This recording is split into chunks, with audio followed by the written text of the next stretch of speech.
안녕하세요. 개발하는 정들입니다. 스프링 부트 뽀개기 2강 진행해 보도록 할게요. 저희가 지난 시간에 헬로 월드까지 한번 찍어 봤었죠. 음, 헬로 월드까지 찍었는데 이제는 헬로 월드 찍을 때 이렇게 했었어요. API 헬로우까지 했던 것 같아요. API 헬로. 헬로 스프링까지 저희가 한번 봤었죠. 보시면 이렇게 헬로 스프링 API 헬로 저희가 만들었던 것 중에서 봤던 게 이제 겟 매핑이란 부분이랑 이런 게 있었습니다. 조금 더 그 라우팅 부분에 대해서 좀 더 설명을 좀 드릴게요.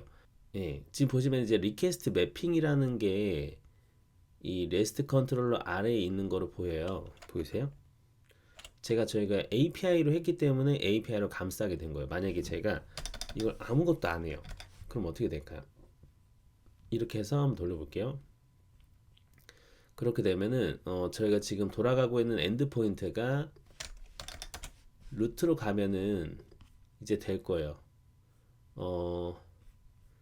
루트로 간 다음에 헬로우를 해야겠죠. 루트로 가서 헬로우 이러면 이제 보이게 되거든요. 그래서 지금 이 리퀘스트 매핑이라는 부분은 저희가 뭐 예를 들어서 my API라고 했어요.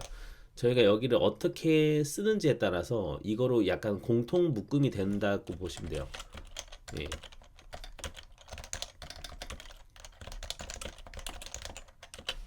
묶음 처리가 되는 거라고 보시면 돼요. 이렇게 이런 거 우리가 길이라고 합니다. 즉 라우팅이라고 해요. 라우팅.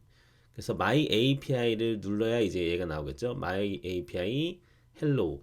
그럼 my API hello를 해야 도달할 수 있어요. 이제 여기 보시면은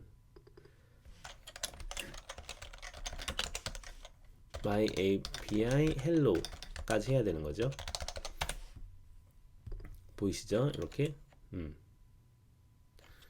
자, 이렇게 해야 되는 건데 그렇다면 만약에 이 겟 매핑이란 것도 마찬가지예요. 여기를 저희가 hello라고 안 하고 index라고 할게요. 그리고 여기를 이름을 없애버려요, 제가. 그럼 어떻게 될까요? 그러면은 my API 실제로 되는 거는 이 부분 이렇게 보시면 돼요. 이렇게 my API로 들어왔을 때 첫 번째 부분이 얘가 잡혀요. 자, 이렇게 하고 또 서브 돌려볼게요. 자, 그러면은 my API 인덱스, 즉 이제 루트로 되게 되면 헬로 스프링 이제 잡히는 거예요.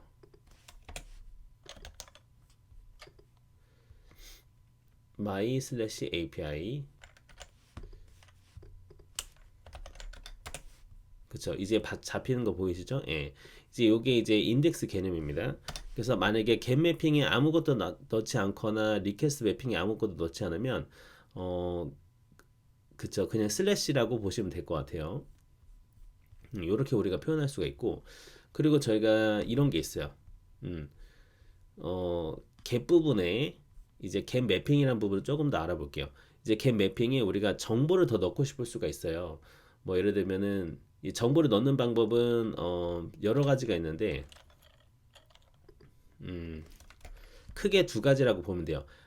겟 방식에서 이 겟 매핑이기 때문에 이제 HTTP 메소드 겟 방식으로 우리가 통신을 할 때, 우리가 보낼 때 정보를 전달할 수 있는 방식이 두 가지예요. 하나는 패스 파라미터라는 방식이 있고 하나는 쿼리 파람이라는 방식이 있어요. 패스 파라미터는 뭐냐라고 하면은 얘는 이제 이렇게 뭐 예를 들어서 이런 주소예요. 블로그 뭐 103이다. 그러면은 이 103이라는 끝에 이 숫자를 가지고 오는 거를 우리가 보통 패스 파라미터라고 해요. 그래서 실제로 구현되면 어떻게 되냐면 이렇게 돼요. 제가 여기다가 패스 파라미터 하나 만들게요.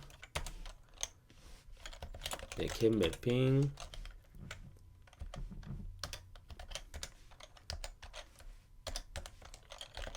자, 이렇게 하는 거죠. 패스라고 해서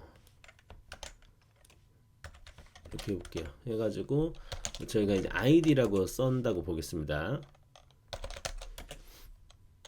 네, 퍼블릭 스트링 그대로 좀 가져올게요. 이렇게 패스 파람 이 여기서 들어온 아이디 있죠. 이 아이디를 저는 쓰겠다라고 해서 여기다가 이렇게 써주는 거예요. 패스 베어리어블이 있는데요. 그거는 우리는 뭐 숫자로 할 겁니다. 아니면 문자열로 할 겁니다. 할 수도 있겠죠. 문자열로 해서 id라고 받는 거예요, 저희가. 그 다음에 hello spring. 제가 여기다 뭐 이렇게 써볼게요. 맵 방식으로 한번 해볼게요. 키가 스트링으로 값이 스트링이다 해가지고 맵으로 반환해 보겠습니다. 맵 오브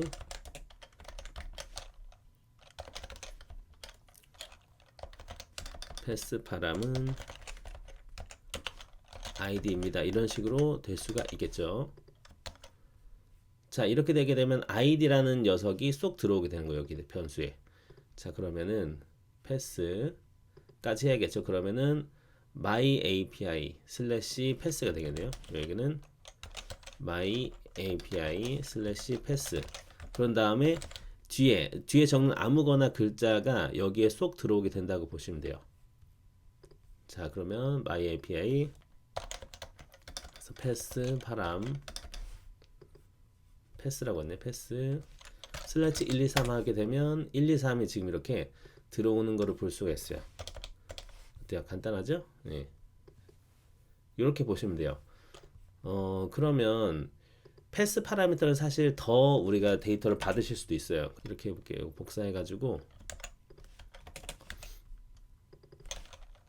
자, first 아이고 블로그 second 이렇게 할게요. 이렇게도 할 수 있죠. 네. 패스 파라미터라고 해서 그 대신에 여기서 이제 이거 맞춰줘야겠죠. first가 요거고 second가 이거예요. 이런 식으로. 그리고 지금 보면 이제 값이 두 개가 나오니까 이제 그러면은 맵을 리스트로 하면 될 것 같아요. 리스트 맵 그래서 리스트 오브로 넣어도 좋을 것 같습니다. 리스트 오브 이렇게 하나 넣어주고 그러면 이제 first라고 받아야겠죠. first라고 받고 한 줄 복사 이제 second라고 받는 거예요. 그러면 여기는 이제 first 값이 들어갈 것이고 밑에는 second가 들어갈 수가 있겠죠. 그렇죠? 한 줄 복사. 자, 한번 해보고 이렇게 해볼게요. 그러면은 pass first second네, 그렇죠? 그러면은 pass first 블로그 뭐 이렇게 한번 호출해 보게 되면 이런 식으로 값이 두 가지 값을 받을 수가 있어요. 예, 이렇게 활용도 가능하십니다. 자, 이런 식으로 패스 파라미터는 여러 개 넣으실 수가 있어요. 근데 이제 이런 식으로 슬래시로 하게 되는 것보다 이런 방식이 있어요. 뭐냐면 쿼리 파람이라는 방식이 있는데 요거는 이제 키와 값으로서 우리가 뭔가를 정보를 줄 수가 있는 거예요. 이 패스 파라미터의 단점이라고 해야 될까요? 이것은 뭡니까? 이 패스 파라미터는 이런 식으로 이제 뒤에 뭐라고 되죠? 아이디 같은 게 들어올 수가 있겠죠. 숫자 말고도 그냥 뭔가 뭐 정보가 들어올 수 있는데 문제점은 뭐냐면 우리가 위치로 얘를 판단하는 거예요. 요거는 패스 파라미터는 위치로 판별한다. 그렇죠? 위치로 정보를 받는 거라고 보시면 될 것 같아요. 근데 쿼리 파라미터는 그게 아니라 키와 값으로서 받아요. 말 그대로 이제 글자로 받는다라고 보시면 되거든요. 이름으로서 얘는 이름으로서 받는 거예요. 뭐 예를 들면 이런 거예요. 제가 이렇게 가져와 볼게요. 예를 들어서 자, 겟 매핑 위에 있는 거 복사해 가지고 붙여놓고 이름을 바꿔볼게요. 어떻게 하냐면 자, 여기다가 유저 인포라고 해볼게요. 그리고 뒤에는 다 날려요. 이제 얘는 쿼리 파람스라고 하겠습니다. 쿼리 파람스. 이제 쿼리 파라미터 같은 경우에는 여러 개가 들어갈 수 있어요. 그리고 여기를 이제 패스 베어리어블이 아니라 리퀘스트 파람이라고 해주는 거예요. 이렇게.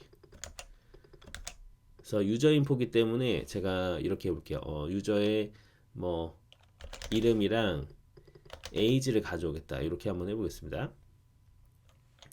그래서 들어온 이름이랑 에이지 이렇게 같이 한번 찍어볼게요. 자, 그러면은 우리가 다시 서버 돌리면 어떻게 되는 거냐면 유저 인포라고 찍었을 때 네임이랑 이름을 가져올 수 있어요. 자, 그러면 이렇게 어떻게 하시면 되냐면 패스가 아니라 유저 인포죠. 유저 인포에 이렇게 물음표로 시작을 해요. 이렇게 물음표. 잘 안 보이시죠? 예. 물음표로 자, 이름 한다고 했잖아요. 이름은 홍길동. 그리고 뒤에 있는 쿼리 파라미터는 and가 들어가요. and age 이렇게. 그래서 10살 이렇게 해볼게요. 엔터. 이런 식으로 들어와요. 근데 이제 만약에 제가 그러면 age를 안 넣었어요. 안 넣으면은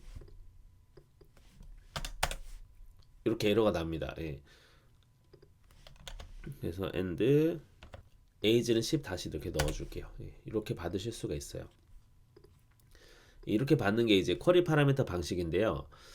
근데 쿼리 파라미터를 받을 때 우리가 이렇게 일일이 넣으실 수도 있고 아니면 이런 방식이 있어요. 지금 한 방식이 이렇게 이제 매개 변수로서 하나씩 넣는 방식이 있고요.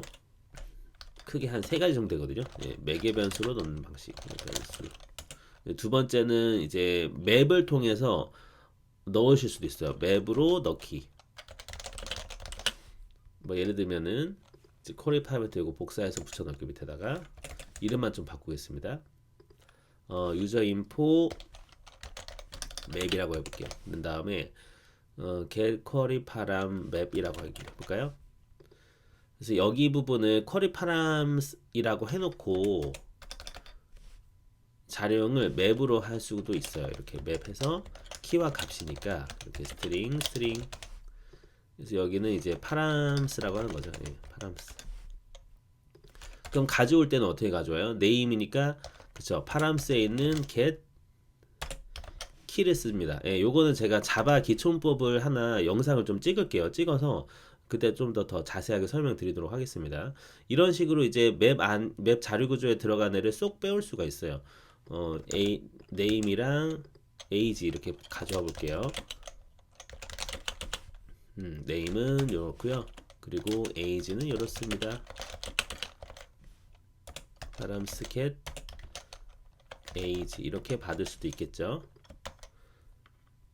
자, 돌리고 유저 인포 맵이라고 해볼게요. 유저 인포 맵이라고 엔드 포인터만 바꾸면 되겠네요. 자, 어때요? 동일하게 가져오는 거 볼 수가 있죠? 예. 이렇게 가져올 수가 있다.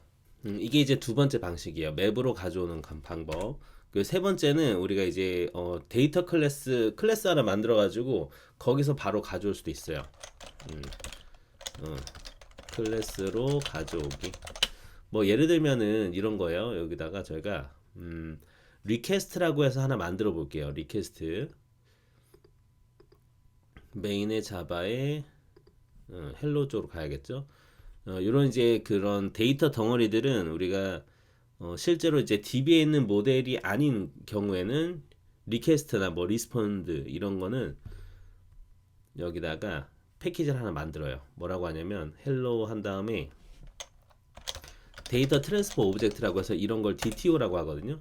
그러니까 중간에 끼는 그런 끼어 있는 그런 모델이라고 보시면 될 것 같아요. 우리가 리퀘스트라는 것은 요청이라는 것은 이제 중간에 들어가는 모델이기 때문에 이렇게 하도록 하겠습니다. 그럼 이제 DTO에다가 새로 만들기 자바 클래스에서 뭐라고 줄까요? 이렇게 유저 인포 리퀘스트라고 하나 만드는 거예요. 이렇게.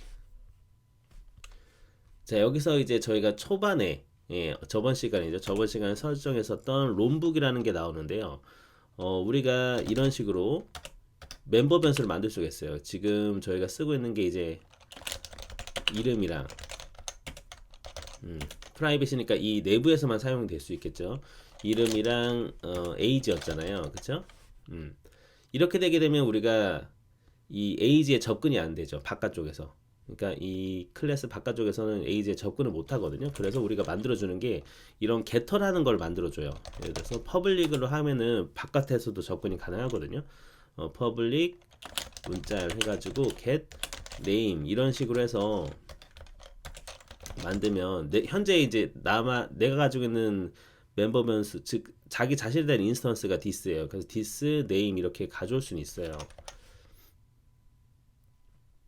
리턴 하는 거죠. 예, 리턴.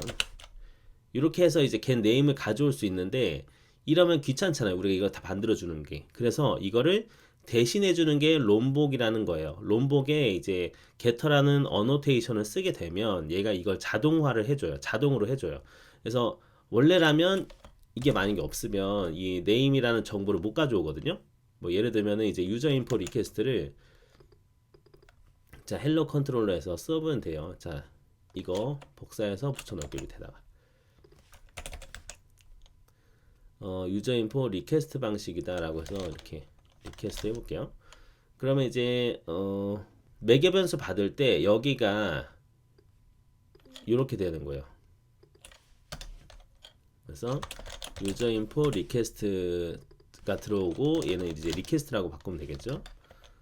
만약에 이런 형태가 됐으면 리퀘스트에 접근해서 get name을 하고 싶은 거예요. 그렇게 하려면 기존 방식으로는 우리가 이게 안 되기 때문에 유저 인포 리퀘스트에서 이런 식으로 getter를 만들어 줘야 되는 거죠. 가져오는 거를 getter라고 합니다. 네. 이렇게 가져오는 걸 getter라고 하기 때문에 get name 이제는 되는데 이게 귀찮단 말이에요. 귀찮아서 이 롬복이라는 거로 getter를 해주게 되면 이걸 알아서 만들어줘요. 그래서 이걸 굳이 안 해도 됩니다. 네, 이렇게 한번 해볼게요. 그러면 그대로 동일한 거 볼 수가 있죠. 이렇게 우리가 넣어줄 수도 있어요. 그러면 여기가 이제 스트링 네임이 해당하겠죠. 그리고 뭐예요? 리퀘스트가 가지고 있었던 age도 getter로서 이미 성공이 된 거예요. 이미 있기 때문에 그럼 request get age를 쓰면 되는 거죠. 이렇게. 그러면 동일하게 작동이 돼요. 그러면은 유저 인포 리퀘스트를 한번 해볼게요. 유저 인포 맵이 아니라 리퀘스트 하시면 그쵸? 안 되죠. 왜 안 되느냐? 자 서브 다시 돌리고요. 이렇게 해서 한번 돌려볼게요. 그러면 유저 인포 리퀘스트 그래도 안 돼요. 왜 그러냐면 지금 getter는 했는데 setter를 안 해서 그래요. 여기에서 이제 이 녀석을 설정할 수 있는 setter라는 애가 있습니다. 이 setter는 이 값을 설정하는 걸 뜻해요. 그러면 이렇게 이제 getter setter를 해주게 되면 setter를 해주게 되면 유저 인포 리퀘스트가 요렇게 매개 변수 요 라우팅이 딱 찍히게 되면서 딱 들어왔을 때 get이랑 name이랑 age 부분이 쏙 들어가게 되는 거예요. 즉 뭐냐면 이렇게 리퀘스트 파람으로 대체를 해준다라고 보시면 될 것 같아요. 자 다시 보시면은 이렇게 동일하게 되는 걸 볼 수가 있습니다. 어때요? 간단하죠? 자 이렇게 한번 세 개를 정리를 해봤어요. 예, 다시 한번 이번 시간 했던 내용 좀 복습을 할게요. 자 그러면 결국에 우리가 이 컨트롤러를 만들고 나서 레스트 컨트롤러 밑에 리퀘스트 매핑으로 각각의 이제 컨트롤러 즉 이제 이런 걸 라우팅을 처리할 때 컨트롤러를 쓰는 건데 이렇게 도달하게끔 이런 공통 묶음을 만들어 줄 수 있다. 이 부분이 리퀘스트 매핑이었고요. 그리고 이제 각각의 그 get 매핑에서 뭔가 정보를 넣어주고 싶을 때 방식이 두 가지가 있는데 이렇게 넣어주는 거를 패스 파라미터라고 하고요. 이런 식으로 이제 데이터를 쏙 가져올 수가 있고 패스 파라미터 여러 개 들어가도 되고요. 그러면 여러 개 들어간다면 이렇게 표현이 되겠죠. 그리고 이제 키와 값으로서 들어오는 게 이제 쿼리 파라미터라는 거예요. 쿼리 파라미터는 이런 식으로 리퀘스트 파람이라는 어노테이션만 붙여주면 돼요. 근데 리퀘스트 파람을 넣을 때 쿼리 파람을 넣을 때 즉 방식이 세 가지였죠. 이런 식으로 매개 변수 하나하나 넣어주는 방식이 있었고 두 번째가 이런 식으로 맵을 통해서 좀 자유롭게 넣을 수 있게끔 하는 방식이 있고 세 번째는 바로 이렇게 리퀘스트라는 뭐 중간적인 DTO라는 뭔가 클래스를 만들어서 처리가 가능하다. 이때 중요한 거는 우리가 그죠? 쿼리 파라미터로 인식이 되려면 세터를 우리가 넣어주면 좋다라고 이해를 하시면 돼요. 롬복에서 세터만 달아주시면 돼요. 네. 그렇게 이해하면 됩니다. 그래서 웬만하면 이제 우리가 데이터 모델에 넣을 때 세터랑 게터를 넣어줄 수가 있겠죠. 자, 그리고 우리가 물론 이제 패스 파라미터만 들어가는 것이 아니라 쿼리 파라미터랑 같이 동시에 사용도 가능하세요. 그럴 때는 이제 이렇게 패스 파라미터 끝이 아니라 끝에 다음에 뭔가 있을 때 하면 좋아요. 예를 들면 이렇게 여기 있던 거 복사해서 아주 붙여놓고 패스 파라미터 and 쿼리라고 할게요. 쿼리 파람. 이렇게 만약에 진행이 된다고 했을 때 그러면은 여기 뒤에 있는 애가 인식이 안 되거든요. 뭐 예를 들면은 제가 밑에다가 이렇게 리퀘스트 파람을 넣었지만 제가 네임이라고 넣었어요. 하지만 이 네임이 인식이 안 되는 거야. 잡히지가 않습니다. 여기도 리스트로 만들어 줄게요.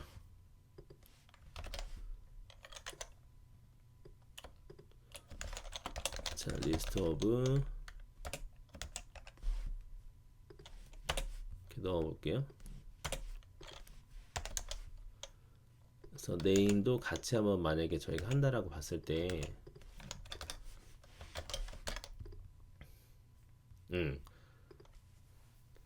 이렇게 해서 돌리지만 얘가 안 되는 걸 알 수 있어요. 지금 뭐 잘 안 되죠. 예. 그래서 끝에다가 뭔가 따로 더 있어야 돼요. 그러면 이제 패스 파라미터 들어가고 뒤에 한 다음에 뭐 예를 들면은 이제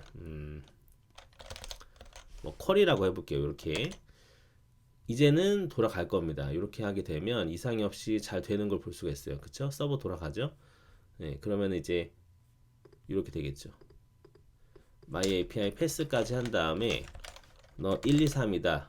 그 패스 밸류까지 됐죠. 그런 다음에 쿼리라고 하고 그 다음에 이제 첫 번째가 이제 골뱅이 그 물음표로 들어가는 거죠. 네임은 홍길동이에요. 네임은 뭐 쩡들이 해볼게요. 그럼 이제는 나오게 된다라고 보시면 돼요. 예. 그렇게 이해를 하시면 됩니다. 아하, 이렇게 되는 거구나. 그래서 이제 쿼리 파라미터, 즉 이제 리퀘스트 파람이 붙을 때는 요 패스 파람이 맨 끝에 있으면 안 돼요. 예, 요거만 잘 지키시면 될 것 같습니다. 자, 좋습니다. 네, 이런 식으로 이번 시간에 이렇게 get 방식에 대해서 좀 더 알아보는 시간 봤는데요. 리퀘스트 그 뭐죠? get 매핑 방식에서 두 가지가 있었다. 예, 정보를 전달하는 게 패스 파라미터랑 쿼리 파라미터가 있었는데 이제 패스 파라미터랑 쿼리 파라미터 두 가지도 동시에 사용 가능한데 그렇게 된다면 조심해야 될 점이 예, 이런 부분만 잘 조심하면 돼요. 이렇게